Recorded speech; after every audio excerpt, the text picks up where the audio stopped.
On today's upcoming attractions, our exclusive interview with Inbetweeners star Simon Bird, plus trailers for Coming to America, Zack Snyder's Justice League, Old, and more, plus reviews for Outside the Wire, Wrong Turn, and The Marksman. All this and more on Midnight Double Feature.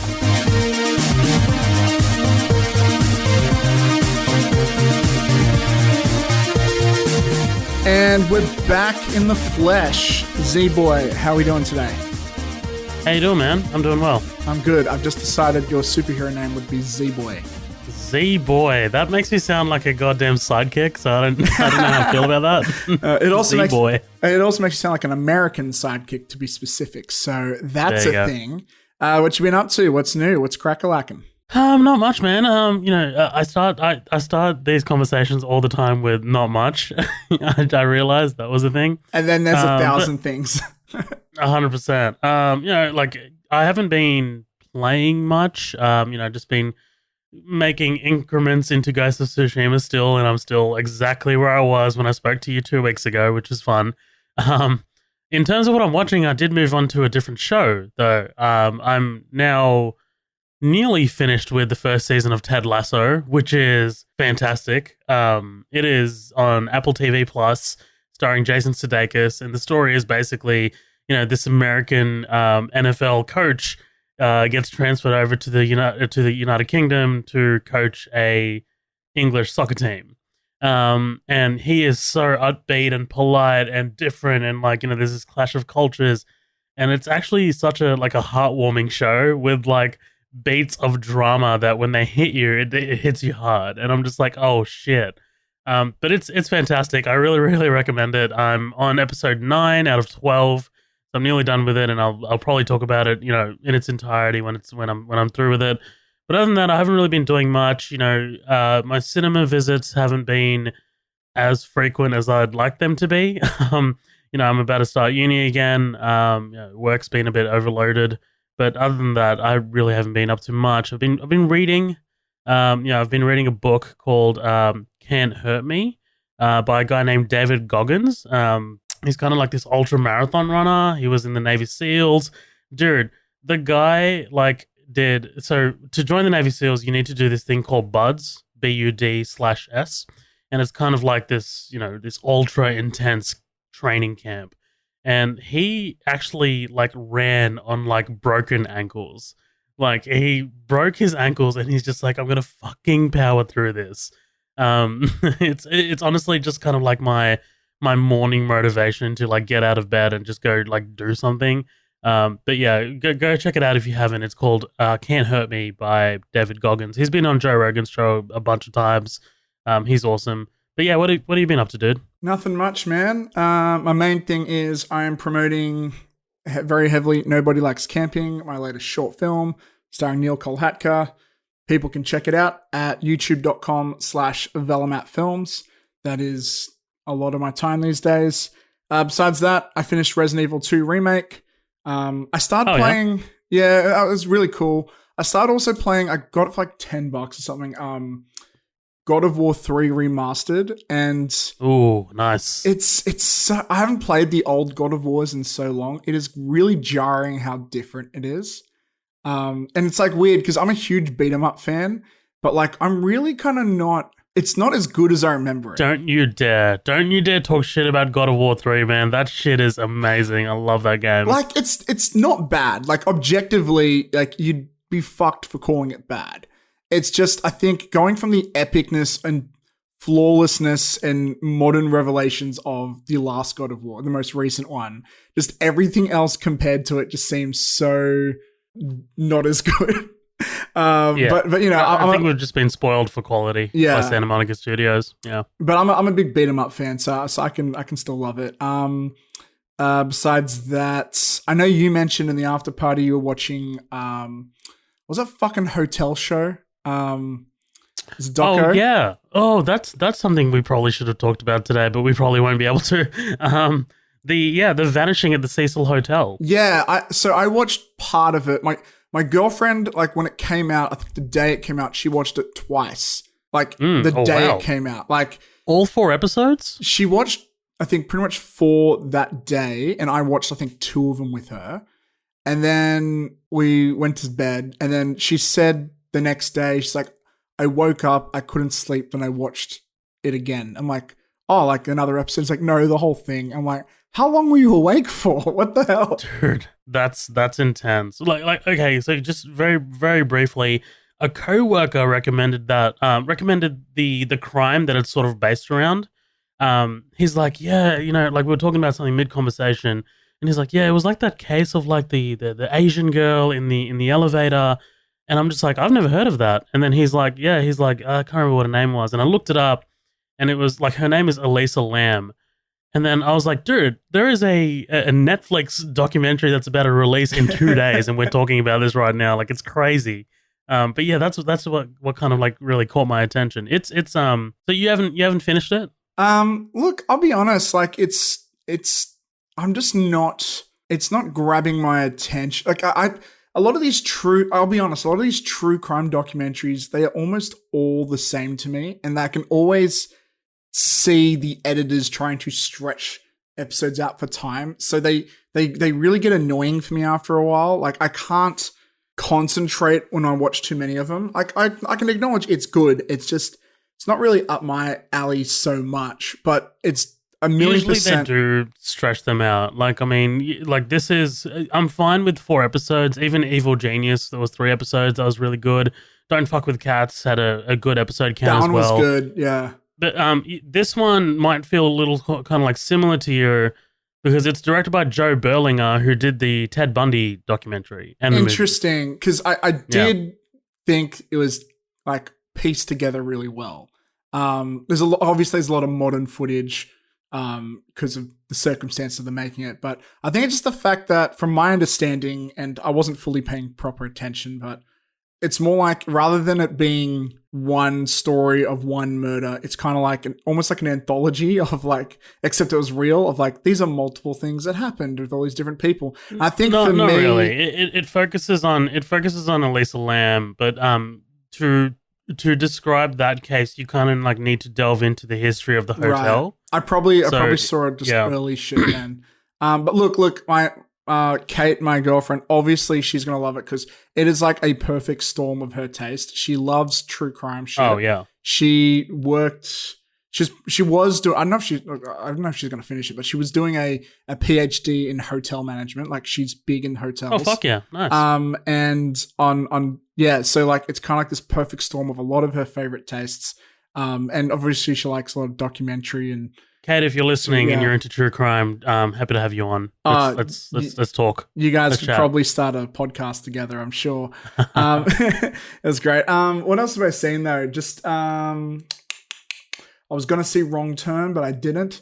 And I'm probably forgetting something else that's really awesome. But we're still binging Superstore. That show is got some really funny writing. Yeah, Steph's been showing me moments of that. It seems very Parks and Recreation-y, sort of The Office. Yeah, it's kind of like it's awkward very, humor. It's got that like workplace environment. Well, obviously it's workplace environment. I'm really hanging in there because, like, admittedly it is starting to feel a bit samey. But from my understanding, the last season, which is the only one not on Netflix right now, it came out last year during the pandemic. And COVID is a major plot line throughout the latest season. Like, apparently they wear masks. There's an episode about people fighting over toilet paper. And like, that stuff I find really interesting. I love seeing how shows been tackling COVID. So like, I'm purposely staking through it for that. But like, it had one of the funnier pilots I've seen. I feel like with a lot of comedies, the first seasons are often really not as good. Like with a comedy show, you often have to stick through to the second season to see if it's going to get good, I think. But like Superstore picked up so quickly. And I think that's kind of rare for it to grab me that early. Usually I'm hanging on, just hoping it'll get better.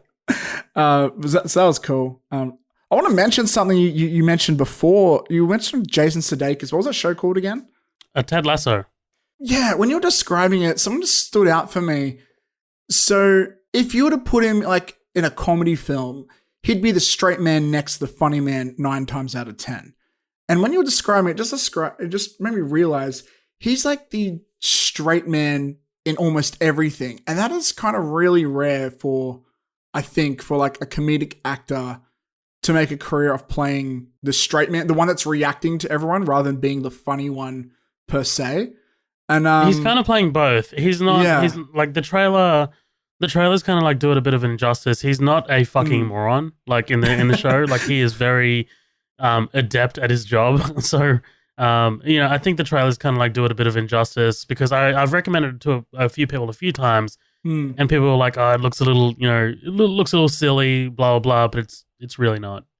That's a trick with a lot of comedies when they advertise them. At least, especially with shows, is like I think they try and grab people into humor, and then it's like they try and pull the rug from you and be like, "Oh, look, we also have depth and emotional character stories and stuff like that." And when done right, that's usually pretty good. I just think it's kind of interesting to think like he's sort of typecast himself as like a real underdog guy, which is a good thing, I would say, but. Yeah, I know. Just interesting. I just realized that. But anyways, let's move on. Let's get into this episode. Everyone who is new to the podcast, make sure you check us out. We have a Patreon with even more fun episodes. These ones where we talk about news and reviews and sometimes do interviews, which we'll get into that in a sec. And we also do other fun stuff like the MDF game. You can also check out the feature presentation episodes where we break down a film in length. All sorts of other fun stuff. Follow us on social media, buy our merch, blah, blah, blah, blah, blah. But as you might have noticed in the title, we had a pretty exciting interview this week, didn't we, Z boy? Yeah, man. This was a great Z boy.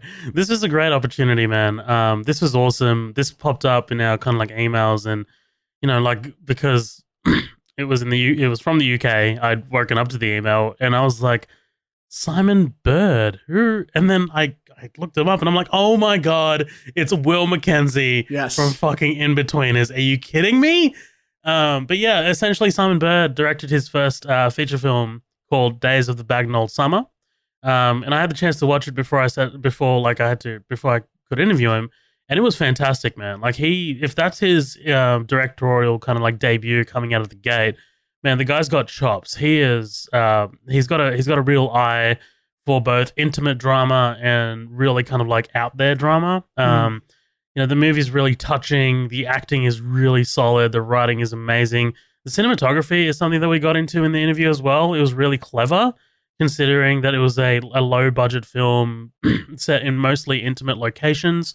And I did manage to squeeze in some In-Betweeners kind of like questions there because I mean like Inbetweeners is a TV show that just it's on the rotation at my place. Like my brother and I just absolutely love that show, and my friends and I as well, and we just quote it all the time.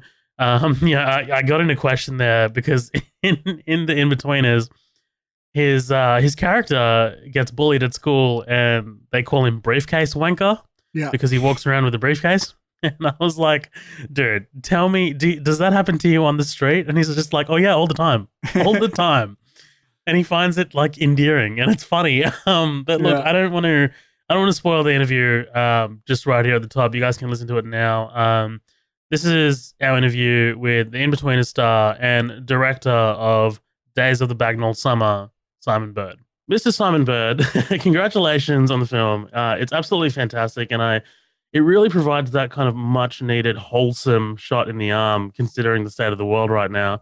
And for me, look, I didn't want to start this early with it. For me to be looking at you in the face and addressing you as Simon instead of Will, because the In-Betweeners is in my rotation at my house pretty constantly. So that being said, like this is your first feature film in the directing chair, at full length rather. What lessons did you take as an actor, not only from the In-Betweeners, but from your other roles like Drunk History? How did you apply those lessons when you were making Days of the Bagnall Summer? Good question. I think not much is probably the honest answer. I mean, I think the acting in the In-Betweeners is maybe a slightly different thing than acting, in Days of the Bagnall Summer, or maybe that's just me. I think my background is not really. I didn't go to drama school. I don't really see myself as a trained actor. My background is in comedy really, and stand up and sketch comedy. So for the Inbetweeners, I was just trying to, make it as funny as possible throughout. And there's definitely elements of that in Days of the Bag of Not Summer. We've got a great comic cast of Yeah. Of comedy performers, but it also we needed it to feel sort of grounded. And there's a sadness to it as well that I guess that just isn't to the Inbetweeners. So I think it was about trying to get that balance really, and really that was in the casting, making sure we had people that are definitely really funny, but also have a sort of a bit more of a drama background as well, so can bring that pathos to it. Yeah, 100%. I mean, like I could definitely see that, that level of comedy, and that slight tinge of drama, because the In-Between is and I'm not going to riff on about In-Betweeners for too much longer, I Oh, promise. please go on. But In-Betweeners has, while it is an out and out comedy, it still has that level of, man, sometimes you do feel sorry for these kids. Yeah. So look, I'm a huge nerd when it comes to cinematography. So we've got to talk about your director of photography on the film, Simon Tyndall. Yeah. He did a marvelous job, just really making it feel like both Sue and Daniel were on this journey together and that they relied on each other in their own ways. But at the same time, Simon was careful to compose his shots in a way that really hinted at Daniel's and Sue's distance between each other, especially in Oh like the yeah. intimate scenes. So like, Totally, yeah. yeah, He's amazing, and that's something we spoke a lot about going into it, is about exactly that. I think just in terms of sensibility and films that I like, I think a lot of them are very composed, and a lot of thought has gone into every frame, and they're not as heavily edited as, say, the Inbetweeners or more traditional comedy films, I guess. And so that was definitely something I wanted to try and achieve in this, was, try and play stuff as much as possible in one shot. And to do that, you've really got to like make sure those shots are good and watchable. And so, yeah, Simon was great at that. And as was everyone on the team, really, for that to work, we had to get everything right down to getting the location. We wanted that house to enable us to shoot in such a way that you could see both of them in different rooms doing different things at the same time. And, then in terms of production design and all that. So yeah, the team I had working with me was great. yeah, absolutely. I mean, like those interior shots when you've got both of them, you've got one in the foreground, one in the background, and it just really kind of like gives you that sense of just removal between the two. And how often did Simon and yourself talk about the source material, the original graphic novel, and was there an ongoing conversation about mirroring the Joff Winterhart style, or was it just a did you use it as a jumping off point, or did you guys just kind of Yeah, I think the reason the film exists is because I and Lisa, who wrote the script, love that book so much. So definitely, I was constantly using it as a reference throughout, just to make sure I wasn't like deviating too far from this source material. The one thing I didn't want at the end was for Joff to say, "Well, you've totally ruined my book." right? You didn't want him to Alan Moore it, do an Alan Moore. Exactly, yeah, it is Alan Moore. So no, so definitely that was something that we were thinking about. But in terms, I think, of the visuals, actually, I mean, there's one or two shots in the film that are lifted just directly from the book because the drawing and the idea was so sort of spot on. But actually, we moved away from it quite quickly. And one of the things at the beginning of the process, our idea for the look of the film was much closer to the book.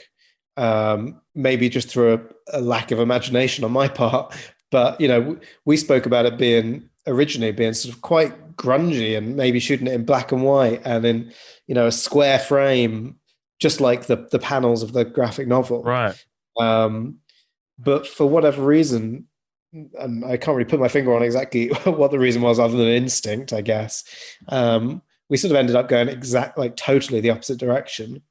I think the thinking was probably that this is a story about two people that would never usually have a film made about them, two outsiders, and that there would be something fun and worthwhile in making these two characters the heroes of their own film and giving it a sort of American sort of gloss, I guess. Yeah. I think, originally one of the ways I tried to pitch the film to raise the necessary money to make it was that there didn't feel like there was a British equivalent to those films that I grew up on, like, Rushmore and Dazed and Confused and Welcome to the Dollhouse, those very American summer coming of age films.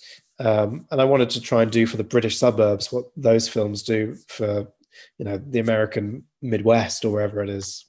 I'm going to totally echo your thoughts. And you went with your instinct and made it incredibly bright, and it really adds to that whole.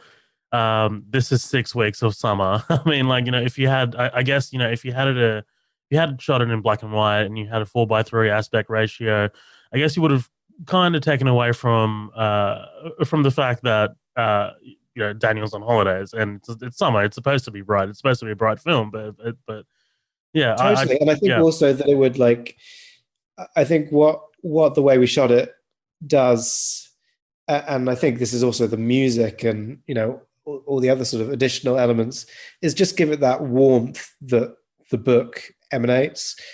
And I guess what you get with the book is although it's black and white, you can tell there's a real humanity and wit in how Joff draws those characters.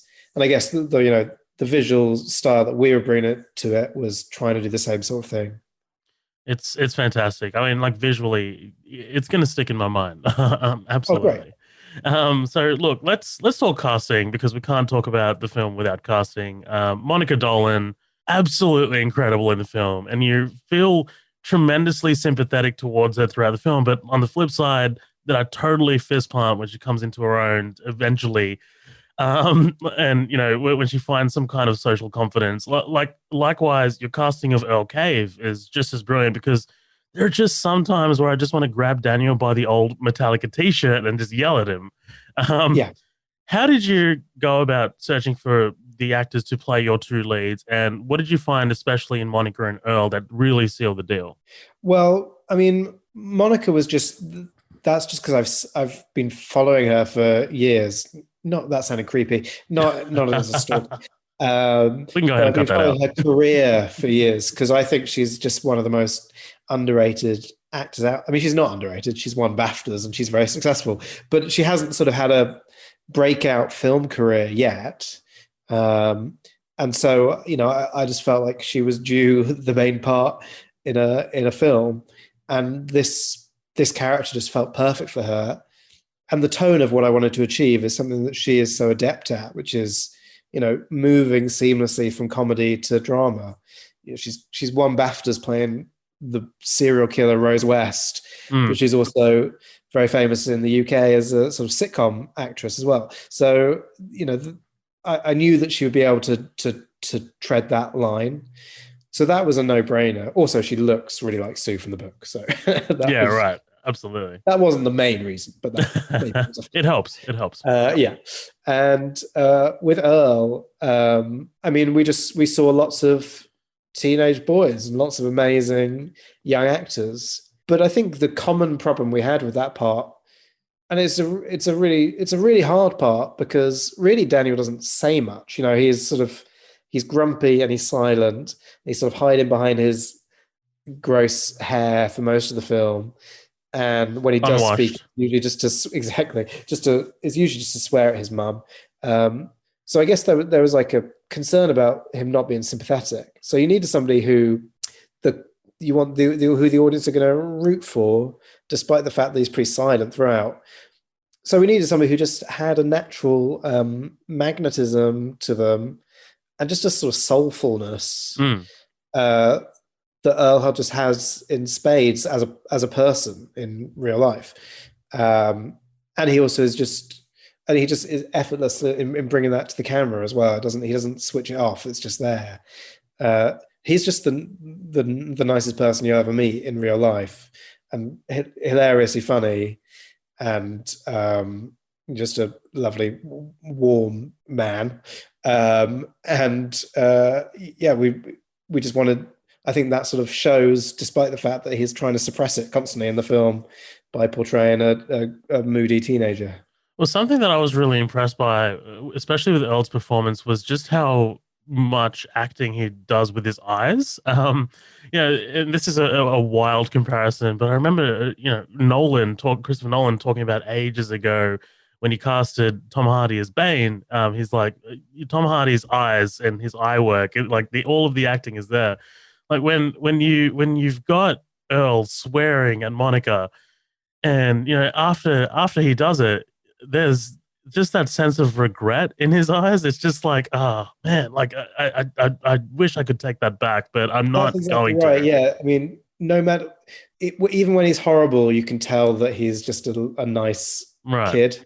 And that, Yeah. I mean, that's the case for Earl, but it's so important for Daniel as well that you understand this is just a phase, that he's going to come out the other side. Yeah. By the way, was it intimidating working with Nick Cave's son? Was that a factor?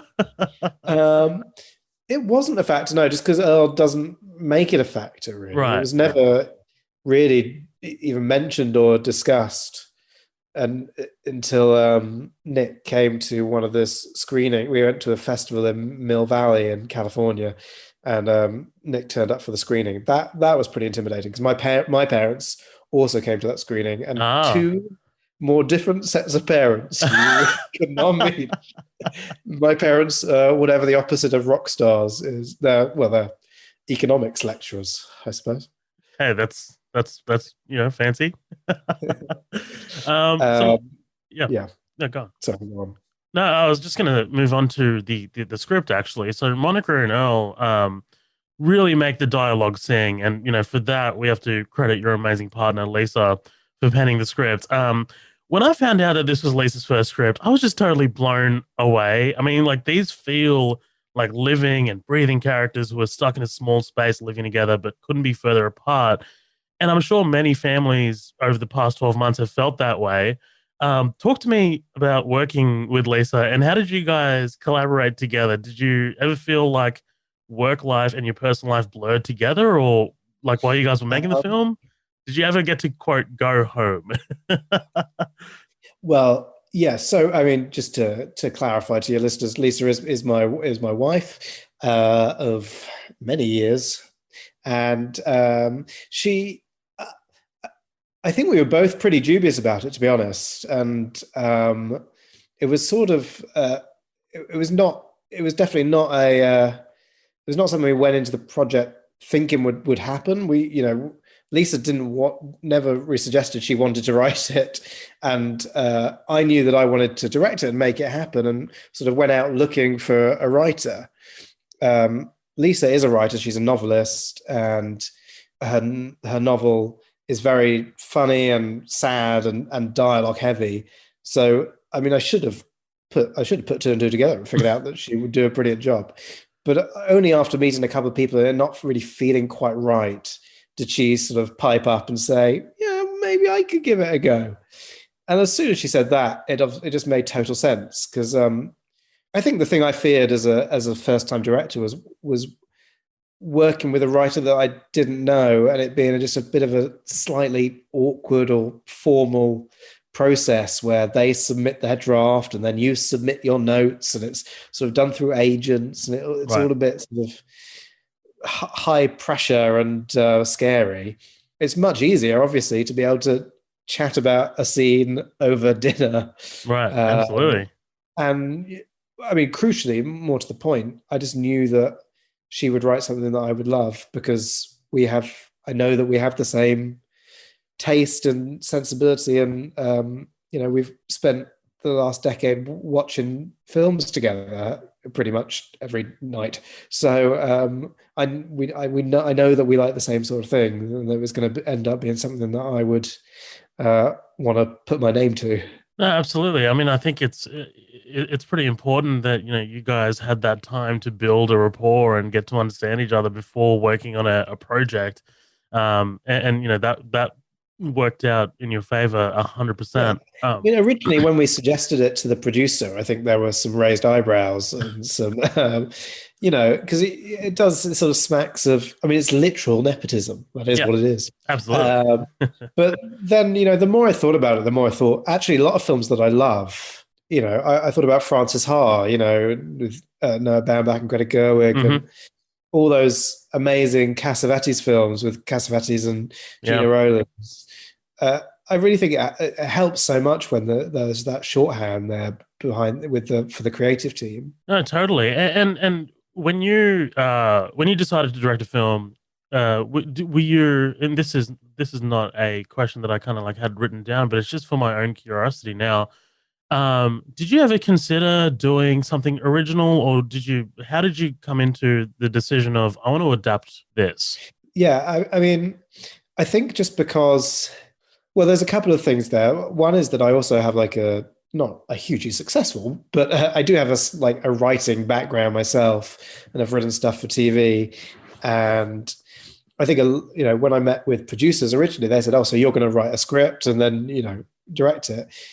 And that never felt right to me because directing was such a new thing for me. I have no directing training. The actual like technical aspect of getting a film shot was so scary that I thought I didn't want to take on the writing as well. And if it was going to be terrible, I wanted to know it's because my directing was terrible rather than the writing was terrible. So I sort of ruled that out, and then I think it could have been an original screenplay, but I don't think in that case, I don't think it would have ever ended up being Lisa that wrote it because we just Right. never would have considered it.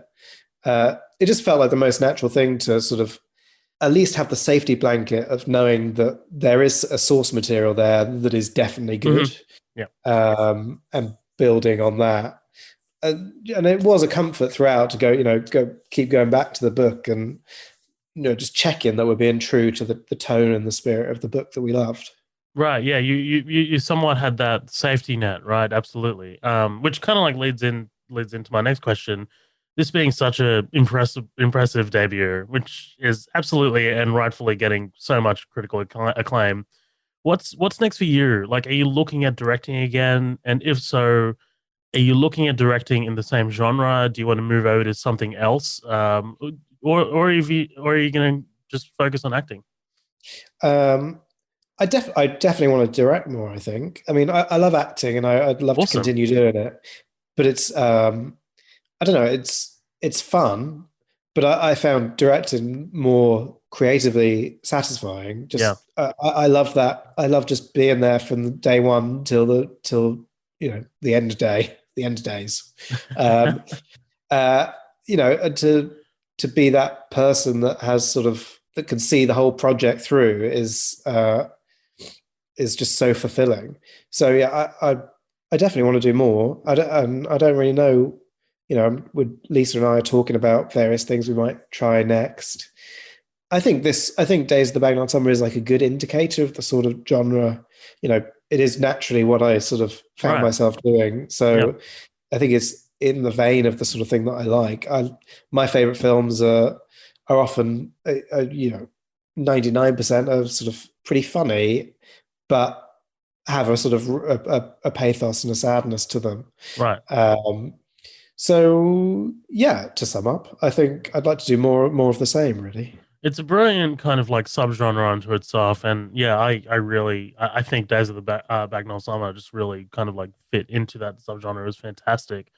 Simon, when we confirmed our interview, I was like, all right, man, I got to make it my mission to lob you a couple of fastball in between his questions right here at the Okay, end. do it.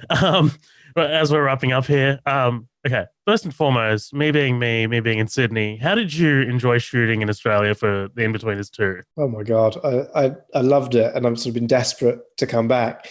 It was definitely the most that film was the most fun film experience I've ever had. Um, I think because the first film had been successful, we were just I mean, this is so bad, but we were Please. just treated quite well. For the TV series, we were basically like we were paid very little, and just the filming experience was sort of pretty ropey and rough. there was, those TV series were made for very little money, and it was shooting in, like January in the UK. um, so suddenly to be on the Gold Coast, staying in a nice hotel was just an absolute joy. We lived like kings. Looking back, really thought at the time, I was like, oh, this is what my life is going to be like from now on. And it's absolutely amazing. And it's never been quite as good since. Well, would love to have you back when everything's all said and done. Absolutely. So do, and this is just something that I kind of like created in my head, and it's a scenario that I created in my head because I have no idea how this works practically. But do James, Blake, Joe, and yourself like ever get together for a few beers and hang out, reminiscing about the good old days, or are you Of guys? Is course, that yeah. yeah? That's Actually, I awesome. mean, That's and awesome. it's, I guess, not just us. Like, I'd say equally part of that gang is Ian and Damon, who Right. wrote and Absolutely. produced it. Um, they're slightly older, but they're sort of older brother figures. Um, but yeah, we try and meet up. But I mean, before COVID, I guess we were trying to meet up every sort of 5 or 6 months, a couple of times a year. We all live in slightly different parts of the country now, so it's harder to do. Right. But Yeah. yeah, we go out for a drink every now and then. Oh, that's awesome. That's so wholesome to me, like in my own head kind of thing. And okay, look, this is a fun one. Well, not really. I mean, depending on what kind of stories and what your answer to this question is, do you ever get referred to as briefcase on the street? Of course, yeah. Briefcase wanker, Bus bus wankers? wanker, Yeah. just all the wanker varieties. That's my life, essentially. Oh boy. And I how do wouldn't you have it any other way. I was gonna say, how do you fight them off? I'm a living human being, please. Do you know? I mean, I get asked that question a lot, that it must be like hard or whatever. Right, yeah. But it's so not. It's like the reason all of us go into this business is to make stuff that people like. Yeah. The fact It's that people are endearing in a still, way, right? yeah, it's great. The fact that people are still quoting a show that we made like 10 years ago means they really love it and it's part of their life. And that's what we hope to do. Sorry, just No, please. I'm not crying. I'm just Yeah, you're getting a allergy. little misty eyed there. So look, like millions of other people, and like what you just alluded to, my friends and I totally thought that the Inbetweeners was so short lived. I mean, like, like American, like British TV shows usually are. I mean, like, with the shorter seasons and the short number of seasons. And I'm sure we're not the only ones that think that. Like, are there any plans for a reunion, a little get together, like something on screen? Like, I mean, like, I this don't is think so. I think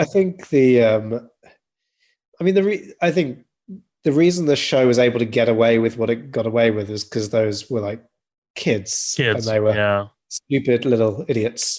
Right. And I think we all now look too old. If we did the Inbetweeners now, I think the characters would have to be in their 30s, Mm, and then it becomes a very different and slightly sort of grosser prospect. So yeah, I sort of think it's all finished, and also it's just not up to us at all. It's up to right. Ian and Damon. But there's definitely been no discussions about doing any more. Yeah, no, that's fair enough. And I mean, like that is 100% a consideration that you kind of have to make because I mean, how do you write the character of Jay with a kid? I mean, like Exactly. that's Yeah, yeah. wasn't But there. look, Simon, I'm just going to go ahead and close this out. Congratulations on the film again.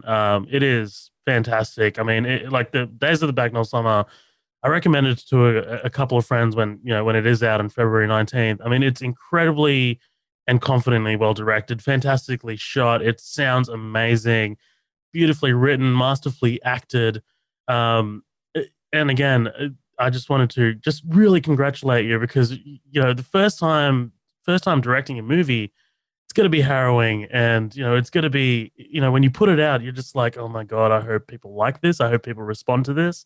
But I can tell you 100% that I did. It was beautiful. Oh, So that's so kind. congratulations. Thank you. That's Going to take that quote and put it on the poster. That was excellent. Thank you. Awesome. No worries. So, Days of the Bagnall Summer releases in theaters, virtual cinema, and on digital platforms on February 19th. Is there anything else that you'd like to add, Simon, before we head off here? I've got nothing. Awesome. Well, look, thank you so much for joining us here. This has been an absolute, just a milestone for me for the podcast because, I mean, like I told you, Inbetweeners is in the rotation of like The Office and Parks and Recreation and like, you know, at my home. So, Oh, wow. Okay. I mean, look, it's kind of like one of those shows that you just like look back on, and because the UK upbringing, I guess, is somewhat similar to an Australian upbringing. You kind of like look back on it and just don't want to let go of your of your childhood somewhat. Oh yeah, cling on. Shamefully, but I mean, what can you do? But look, Simon, I'm going to go ahead and close this off. Thank you again so much for this particular. No worries. Thanks for having me. For this opportunity. No worries. Cheers. Bye. And we're back. Thank you to Simon for being a part of this. Fun fact: in high school for a little bit, when I was skinnier and my glasses were skinnier too, I had a bunch of friends call me Will because apparently I looked like him. So yeah, no one called me Briefcase Wanker. They just called me Will. And yeah, so I missed my opportunity to I don't know, yell at him for not being more attractive, I guess. No, I'm kidding. Actually, if anything, it's a compliment to me. He's a good looking guy, I would say. Anyways, let's get into this. Thank you so much for Will for thank you so much for Simon for being a part of this. I just got my friend's face in, well, was it probably like year 10 in my head right now, just like laughing at me, calling me Will, putting a picture of him next to my head. This is bringing back like traumatic memories for you. Yeah, I'm dealing with it. And at the time, I'd never seen Inbetweeners, so I'm just like, who's Will? What's Inbetweeners? But yeah, it's a great show. I love it. Anyways, let's keep talking about comedy. Z-Dogs. I'm going to give you all sorts of rejected superhero names today. I hate this. I hate this so much. How familiar are you with Coming to America? Pretty familiar. I love that first movie, dude. I mean, the McDowells, your royal penis is clean, the multiple Eddie Murphys in the barbershop. You know, it's actually really timeless, and it doesn't fall into that kind of like area of Ace Ventura where I can pretty much quote it off by heart, but it is a movie that I've seen multiple times. I think, Arsenio Hall and Eddie Murphy are just match made in heaven in that movie. Samuel L. Jackson's first starring role as well. I did not know that. Wow. Dude, he's the one who robs the McDowells. And that's his first starring role. Dude, speaking of Sam Jackson, I recently watched, so I've seen Kill Bill 1 a million times, and then I saw the second one for the first time the other day. And nice. That scene with Sam Jackson in it, like, it's so bizarre because they never show his face. He was big back then, right? Was he? Oh, dude. Yeah, because this is after Pulp Fiction. This is after, and I remember just watching it and it's like, that's Sam Jackson. And like, Kate's like, no, it's not. And I'm like, well, maybe it's not because they're not showing his face. And then like, I ran to my phone, like, that's Samuel. What the fuck? Oh, man. Oh, 100%. And Quentin's used him like that a couple times. Like, I mean, even just to kind of like spout off some narration in Inglourious Bastards, and you don't even see his face. Yeah, I guess so. It happens. Yeah, that's a good point. Yeah, just that really blew my mind. Also, how different Kill Bill 2 is to 1, but maybe that's a feature we got to get into sometime. Anyways, back to Coming to America. Yeah, I'll be honest. I don't know if I've seen the first one entirely. I know I've definitely seen scenes. Like, everybody knows the line, the royal penis is clean, your highness. That's hilarious. And that was kind of like Eddie at his prime, right? Like, he was pretty much ruling the world at that point. Yes, he was killing it. Yeah, it seems like Amazon's new strategy is to revive sequels to old movies for nostalgia. It worked with them with Borat. Apparently he's shortlisted for an Oscar, which kind of fucking blows my mind. So I don't know if we're going to get the same thing in that. What do you think of the trailer, dude? As a fan of the original, what do you think of this? I think it looks good. I mean, look, this is directed by Craig Brewer, who did Dolomite Is My Name. So that movie was fantastic. If this is anything like that, And with the coming to America sort of like twist on it, it's probably gonna be solid, man. And like Eddie Murphy, I think is kind of like in a especially after Dolomite, he's kind of like in this like reconnaissance, Yeah. Renaissance reconnaissance, kind I of know like what you era. mean. Yeah, but like I think it looks solid, man. I think it didn't kind of like make me like howl or like laugh out loud in whatever in full on laughter, but yeah, I think comedies are really tough to market. If you put them in a trailer, they don't really often work for me in a trailer. But obviously as a whole, it's probably going to be pretty effective. So yeah, I'm pretty confident about this one.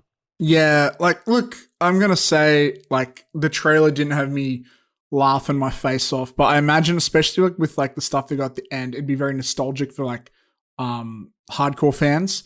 I do think it looks. It doesn't look like it's like a cheap cash in or something. It's not Joe Dirt 2 on Crackle, It's it looks like a legitimate sequel. It looks good. It's kind of cool to see Eddie Murphy kind of back in his element in a way. Like, I don't think I've seen him. Like, I love Dolomite, but I wouldn't say that's like classic Eddie. This feels more like classic Eddie. Kind of like, I hate to make this comparison, but like Jim Carrey's performance in Sonic felt like old school Jim Carrey. It doesn't feel like a Jim Carrey movie, but his performance did. But this feels like an Eddie Murphy classic performance in an Eddie Murphy movie. Which I think is great. So I might rewatch the first one again and then get into this. It's coming out pretty soon, it looks like. March 5th. Yeah. Arsenio Hall, has he done much acting lately? I haven't heard of him in years. No, he hasn't been in a lot of stuff. Yeah, he's been quiet. So I think he had a talk show, I think, once. Sandy right? Wexler, Black Dynamite back in 2009. Yeah, I mean, he had a massive talk show. I think it was called the Arsenio Hall Show. Something like that, Like, it was like his own kind of like late night sort of, yeah. Yeah, I remember there's this clip I remember seeing on YouTube. No, it was just called Arsenio. Arsenio, yeah. He had this cool clip on YouTube from his show where he's like, there was someone like yelling at him in the crowd, like he had some like beef with someone over some activist saying he didn't have enough gay guests on and stuff. And then he just is like, dude, I'm black. If anyone knows anything about like persecution or whatever, it's me. And he just full schools this guy. And it's such a cool like moment of television of seeing someone so passionate about like that stuff and schooling someone. But back to this again. I'm all about the sidetracks today. Look, it's funny seeing them in older makeup. The vibes are there. It looks cool, man. Like, I don't really have a lot to say other than I know recently when we were talking about, what was it, Death to 2020, I kind of went in on what's her name? SNL actress Leslie Jones. Leslie Jones. Can't went in on her there, but I think a role like this in a movie like this is perfect for her. So I'm kind of counting on her to crush it in this as well. Why? Because she's surrounded by black people? How dare you, Matthew? No. Because her type of comedy is very loud. It's very out there. And this is like a loud movie. And I think, Tracy Morgan's the same type of comedic actor. So, fucking trying to get me cancelled over here, Z-Man. Fuck. Hey, man, the audio snippet is now out there. So edit that however you will, ladies and gentlemen. And I'm cancelled. Thank you very much. Yeah, look, this movie looks fun, and I know this might be weird to say, you just but got Coranoed. Oh, thank you for that. I appreciate it. This is going to be great for me. I love. Is that a verb already? Coranoed. Coranoed. Yeah, I love it. I'm kind of, this trailer makes me curious. It's got me thinking about what other, maybe this could be MDF game for next episode. What other like old comedies from like the 90s or 2000s, that was just one, could get a sequel on Amazon Prime today? Let us know in the comments, ladies and gentlemen. I don't know. Do you have anything else to say about this trailer? Not really, man. I'm keen for it. And I can't wait to talk about it when it's out. Awesome. Please don't cancel me. Let's move on to what's our next trailer. Our next trailer we've got is Zack Snyder's Justice League. Yeah, be very careful. Be very careful when you're saying that title. Yes, we don't want to confuse it. You don't want to confuse. But no. I just wanted to spend a little bit of time talking about this trailer in particular. It's not the first time. It's not the first like trailer or anything like that. But I'm hyped. It kind of got me hyped. It's a good looking trailer. I mean, look, there. You know, I've seen like a lot of tweets and Twitters, whatever the fuck you want to call them, being like, "Oh my god, it's CGI overload." Yeah, I mean, I don't know what you expected. Like, it's a Zack Snyder film. First one? Like, have you seen the first one? Like, Yeah. It's not like they're going to make it dark. It's not like they're gonna make the Batman now. Like, you know, it's just, you know, it is what it is. And you know, for me, I had no interest. Like, you know, I've talked about this plenty of times on the podcast. I had no interest in the Zack Snyder cut. I used to, you know, Matt, you used to bring me kind of like news snippets and stuff, and you know, you used to be like, "Hey, let's talk about this. Let's talk about the Snyder cut." And I just used to be like, "No, I'm just not interested in it. I'm not interested in it." And then, like, you know, I kind of like the whole story behind the story. You know, the whole, like, you know, this guy, this director, this creative, now finally getting to show his vision. And you know, seeing as he left under tragic circumstances, he finally now gets to come around and show us what he can do. And yeah, it's also like a triumph of the movement as well, which is fantastic. And you know, being able to talk to people like Sean O'Connell, who wrote the book about it, was awesome. I think the story behind the story is fantastic, but now this trailer is slowly starting to get me excited for the actual movie as well, which is, you know, if I'm like at the 50% mark because the story behind the story is exciting for me, now I'm kind of like at the 70% mark because the movie's really, really starting to look great. I think all the shots in the movie look fantastic. It looks beautiful. It looks stunning. The score behind it is fantastic. It's composed by Junkie XL, who did the Mad Max Fury Road score. But it looks awesome. We spoke to someone, you and I, Matt, very recently. You can say it. That we're not. It's dropping soon, right? Yeah, we can fucking say it. Yeah, fuck it. Yeah, we talked to Fabian Wagner, who shot Justice League, which is crazy. Yeah. But we should say he shot the first round with Zach before Joss came in, and we did have an interesting moment where we're like, what was it like doing the reshoots? He goes, oh, it was funny about that. I was going to do it, and then COVID happened and I couldn't shoot. And I'm like, oh, sorry about that. That being said, like those additional shoots that Zack Snyder did for this cut were only like 10 days or so. I think it was like very short. Like basically there was a all report, the footage was shot. There was a report that it's only 4 minutes worth of footage. I don't know how accurate that's going to be, but this will be mostly Fabian's work that we see now, finally. Yeah. But still, I'm really excited for this, man. This looks fantastic. I'm intrigued by Jared Leto's Joker. You know, in a way that I wasn't intrigued when they initially announced that he was part of this movie. But yeah, you know, we live in a society, I guess. Yeah. I love how they use the word society after seeing what they did with the Joker film. Well, look, let's unpack Joker real quick. I think it's really interesting the way that they're using him here. Because yes, it's the same actor. This is not the same Joker.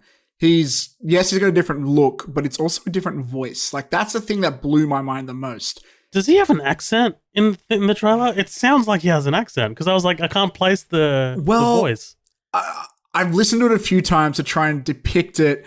I'm still trying to figure out what was the direction Zach was trying to give, and it's hard to say based on so little. But so first of all, with the Aya version, he had this voice which is a bit more classic Joker. The entire time. He's like, I'm talking like this, and it's like a little bit Leto, but it's a little bit more like, I want to say almost European. I don't know, but here it's very Shakespearean, I would say. It's Jared Leto's original voice is more present here than it was before. I guess less cartoony. It's a bit more realistic. Even the design is more realistic, but it looks like all his tattoos are gone. He's got a long hair. He looks like they took more influence from The Dark Knight. It's just interesting because I know there was a lot of hype leading up to this, to seeing it. And I was kind of interested because it's like, I want to see the original vision fully out. Yeah, just like, because that's the main attraction of Justice League. But this is not the original vision of Joker in this universe. That being said, this is probably better than what we're going to get from Suicide Squad, so I shouldn't complain too much. Well, all the reports are like, the Joker's not actually in the real world of the film. Like, he's in the nightmare sequences. Like, he's not really kind of like... Yeah, and that tracks because that background in BVS was a nightmare scene. So it kind of looks like it might be an extension of that. So it makes sense. I don't know. I'm weird. I'm 50-50 on. I'm on the fence because on one side, I'm a little disappointed that we're not getting the original version, because I feel like that's the appeal of Justice League. Zack Snyder's is like, it's the original back and done right. But on the other hand, it's like, I know this will be better. So I've got one foot in one corner, one in the other on that. Tell you what, if this trailer had come out back in 2017, let's pretend that the first Justice League hadn't come out. If this trailer had come out in anticipation for the 2017 Justice League, I would be hyped. We all would, yeah. I think, look, if they gave themselves more time, they weren't rushing it. Because let's be honest, the reason we're here is because they rushed the fuck out of both Suicide Squad and Justice League. I think this would have been the right way to go. Like David Ayers said a lot of times, if he could go back in time, he would have made the villain of Suicide Squad Joker, which makes so much more sense. And Steppenwolf, like, who the fuck knows anything about Steppenwolf before this movie came out? Probably no one. Is a pretty forgettable villain. There you go. Like, that's the first thing that comes to your mind. That's not a good sign. Like, it's not a great character. It's not a memorable character. I think that's why a lot of people are so excited of Darkseid being more prominent here, is because he is more of a threat. He is more charismatic. He is more iconic. He's a Justice League level threat, right? I mean, like, if you look at the Avengers and their levels of threat, right? I mean, like Loki is an Avengers level threat, right? Yeah. Thanos is an Avengers level threat. And he's just there. Steppenwolf only exists because they originally wanted to make 2 films. He was meant to set up Darkseid, which we'll probably never get now. And it's just a great cautionary tale for all these studios about, if you're trying to set up a universe, let it happen organically. Like, it's working well for Godzilla right now. Definitely didn't work well for Justice League. Cast your mind back to, I think it was Comic-Con in 2016 when Zack and, Warner Brothers went up to Hall H, and they showed off the slate and whatever it looked like, and it literally said Justice League Part 1, Justice League Part 2, and it was like, man, like that, I can't wait for that. Like, but here we are, now we have a Justice League movie that's under 2 hours. Yeah. Well, I guess we'll see what happens with this one. They haven't announced a runtime for this version, have they? 4 hours. Oh, they have. Okay, my bad. Yeah. Yeah. Fuck that song. Look. This trailer sort of nails home a few of my thoughts expectations I already had. This opens up with like a quote about like the God is dead. This was all the worst stuff for me. Or not the worst stuff, but some stuff I didn't love about BVS. Like, I hate how... That's a direct line from BVS though. Like, the bell has been rung. It? Yeah, I thought it was from this. That's him in the jail at the end, and he's like, the bell has been rung. And he's talking to Batman. Yeah, that's the direct line. That won't be in the movie. I doubt that'll be in the movie. Right. Yeah, because like the thing I didn't like, or one of the things about that is I feel like it was a bit on its high horse a little bit, trying to be a bit, it's like you're here to sell. Subtle about this kind of shit. Yeah. I mean, like the religious references in Man of Steel, BVS, whatever. I mean, like, there's no subtlety to it, but I mean, whatever. Yeah, like I don't mind. I don't mind a little bit of it, but I feel like they really overdid it. I'm not looking forward to that. I don't know how I feel about this aspect ratio. It feels a little weird. Like, I think if I was seeing in cinemas, I'd be hyped. Yeah, this is interesting because I'm glad you brought that up, and we'll spend a very little amount of time on this because we got to move on. But the way it was explained to me, because I didn't fully understand it myself, because it's a box, right? Like, it's an actual like box 4x3. So the way it was explained to me was basically what he's doing is he's taken the 16 by 9 ratio, which is the normal ratio that we have, so the widescreen kind of thing, and added more to the top. So there's actually additional information there. And if you kind of like add more to the top in proportion to what's on the sides, it's going to be a box. Because think about the IMAX cinema that we had here in Sydney. the IMAX was a giant square. It wasn't a kind of like landscape, kind of like 16:9 screen.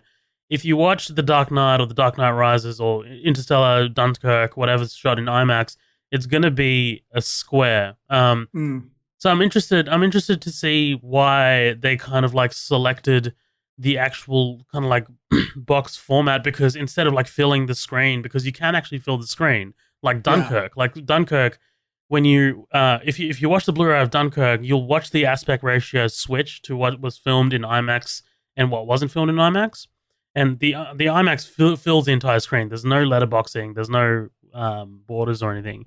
But it was interesting to me because apparently this format that Zach's using for this, it does give you more information than what is usually used in 16:9. Look, my guess is the same reason why they shot the Joker scene is that they just wanted one or two new differences to be marketing points to sell the film.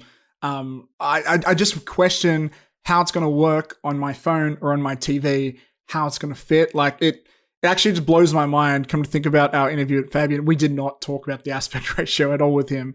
But he had a common quote, a popular quote, based on one of the Game of Thrones episodes. The darkest. You're terrible. That episode. You did this the other day too. The dark episode. Longest night. Yeah, longest night. That's long night. Where he mentioned that like because of the way footage is compressed, it probably doesn't look great on a lot of people's phones and some TVs. Which makes me wonder, like, is that the right way that we should be consuming content right now? Maybe there should be new ways that we should be taking on this stuff. I don't know. Same might it go. Like, do I have to buy a whole new television set to get the proper experience here? I don't know. I'm curious to see what happens and if HBO Go or whatever the fuck, or Max, whatever the fuck they're calling it now, is gonna like squash it in a way, or how they're gonna present it. That'll be interesting. I'm hoping not to get the black bars on the side, but, you know, I'll take what I can get. I think we talked too much about this, so let's move on, though. I do feel like I could talk more, which is crazy considering how many times this has come up. Let's jump into... Ooh, we got a trailer for a film by our old friend M. Night Shyamalan called Old. This is it's a very Shyamalan-y trailer. What do you think of this, dude? This, correct me if I'm wrong, I'm not sure if I missed anything. We had this in the agenda for today's show, but it's just the Super Bowl trailer that we're going off, right? The 30-second kind of like... Yeah, it's like a teaser, I think, yeah. Okay, yeah, cool. Yeah. It looks very Shyamalan-y. Look, Glass, to me, was an absolute letdown. I did not like Glass, did not enjoy Glass. But I think where Shyamalan kind of like really excels is his 'cause look, Glass is original, but like movies like The Visit and Split, those two movies in particular are really, really fantastic, and you know both of them use their premises kind of like pretty well. So Old, you know, you have this kind of like crazy premise. I'm wondering where it's going to go. It's a fantastic 30-second trailer. The acting in it is garbage. But yeah, in terms of like where it's kind of like introducing the concept to us, it's a good jumping off point. I do want to see more. I want to see a 2-minute trailer. I want to see how everyone kind of interacts with each other, because right now the acting is pretty garbage. Yeah, look, I was trying to figure it out, and I only watched it once. But it's like, is it the fact that this lady has an accent that we don't hear a lot in traditional Hollywood films? Straight up racist. Or I'm straight up racist. No, it's because, yeah. No, I'm thinking, like, is that like a barrier for us? Or is it a barrier for the actor who English might not be her first language? Or the most likely of the three, it's just bad acting. So, like, that thought runs through my mind a bit. It's hard to judge based off 30 seconds, but it is a interesting choice of using that. What I do find interesting about Shyamalan is like, so he had this fall from grace. He was originally seen as like one of the new big great directors. Like I think we all would have thought he would have been up there with Tarantino or Nolan. They literally were calling him the next Spielberg. Like on a magazine, the very famous magazine cover literally said the next Spielberg ? Which is crazy to think. And obviously he had his fall from grace, but then in the last like his few films, he's been sort of like, he's had this interesting renaissance where what I find interesting about his stories is it's very Stephen King-like. Like they're very interesting, Be careful. unique concepts. Be very careful. Yeah, where you go with this. Colin's getting ready to come at me. But like, yeah, like I feel like I'd Tread imagine, carefully. as someone who doesn't know a lot about him, I'd imagine Stephen King is probably a big influence, or he takes similar influences as someone like King. And I think that does give him room to create some really interesting films. He is very experimental, and the problem with being experimental sometimes is sometimes you're going to hit and sometimes you're going to miss. And he's had some really big misses, but I like the fact that his last bunch of films have felt small budget. Like I don't know why, but I feel like it makes him better. I can't explain it. It just seems to be his track record. And this looks like another small budget film. We do have, correct me if I'm wrong, but that guy is the dude from Lion, right? Is he? I can't remember. There's a guy. Okay. I do there want to may mention be a briefly. star in here. Yeah. Go I on. do want to mention I'll check briefly it. that this is not original. This is based on a graphic novel called Sandcastle. So that's going to be interesting. Okay, well then I take back everything I just said. This movie's going to be trash. It's going to be absolute trash. Fuck this movie. No, I'm kidding. Because his adaptation of The Last Airbender was outstanding, right? Yeah. I just realized that it wasn't the guy from Lion. I realized where I saw him. It's Alex Wolff. He's from Nat Wolff's brother. Hereditary? Yeah, he's in Jumanji. He's in Hereditary. Nat Wolff was the one in Death Note, not Alex, right? I don't know. No, Man. I can't remember. Anyways, it's a familiar face. Good for him. He's not working with just no names at the moment. But let's move on. Always interesting to see what happens with Shyamalan. He does create interesting conversations, which makes it good for us as podcasters. Look, man, let's get into one of the big ones. I think we've been wanting to talk about this all week. WandaVision. We got another 2 episodes. Holy shit! How about you lead this segment, man? How do we start with this? Yeah, so let's take these kind of like one by one. So episodes 5 and 6. So episode 5 is called On a Very Special Episode. A couple of highlights in this episode. Basically, this is where Vision starts to question his own kind of like existence. You get that little glitch moment where Agnes says, "Do you want me to take it from the top?" Like that whole kind of thing. This is where we find out that Wanda actually stole Vision's physical body from S.W.O.R.D., who interestingly were not putting it in storage. They were actively working on it for something, which is actually really interesting. But yeah, the boys, the 2 twins are growing, exponentially. We see the clothing, the 87% Kevlar. She was wearing a Kevlar vest when she went into Westview. I like that we're getting a bit more Monica. We're getting this Jimmy Woo. We're getting this Darcy kind of like trio. It's really great, really fun to watch. And then we get like this drone, this 80s drone that Monica sends in, and turns out that Haywood kind of like takes it over and uses it to fire at Wanda, which does not work out well for him. And Wanda ends up bringing it out physically into the world in such an incredible sequence, man. Like let's spend a little bit of time talking about this, because this moment where she kind of like, I want to believe that they were paying homage to the 2000 X-Men Magneto when he turns the policeman's guns onto themselves.